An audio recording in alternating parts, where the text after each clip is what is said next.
everything is on the table. It's Relationship Theory with Tina Laws. Welcome back to Relationship Theory with your host, Tina.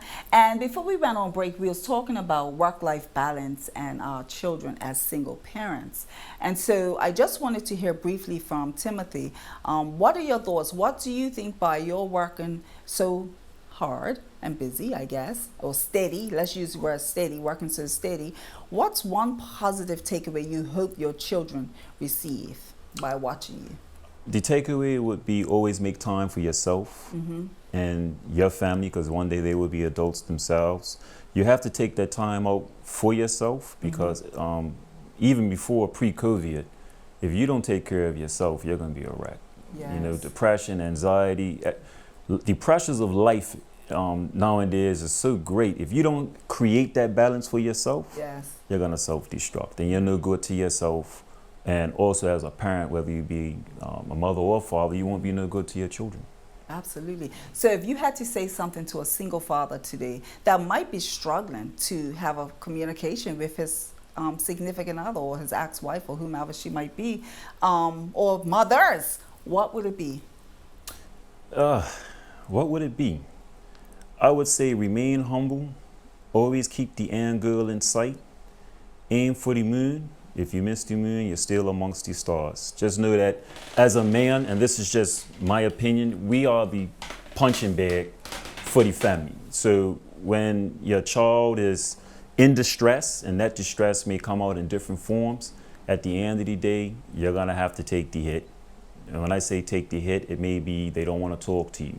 You know, we have to put our feelings and our pride aside as a man in order to make sure that the end goal, the product, is that you are putting a decent human being in society. Yes. So that would be my my inspiration or advice to your listening audience.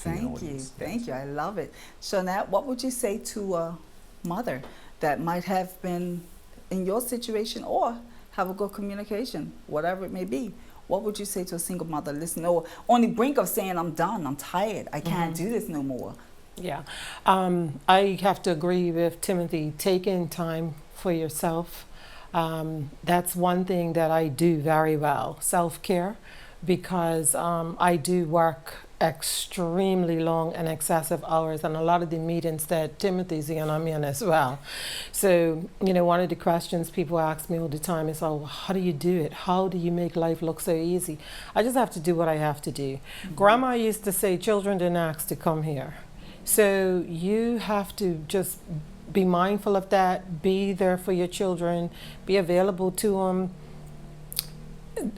The surprises are going to come, the disappointments are going to come, the hurt is going to come, and sometimes it's just you having to deal with it, and you just have to muster up the strength and the courage and find a way to do it. It is not easy, and it does not get any easier as they get older. Absolutely. And in closing, I just want to say, I was once a single mom as well. And, you know, I made a lot of mistakes and I'm not afraid to share them with my children.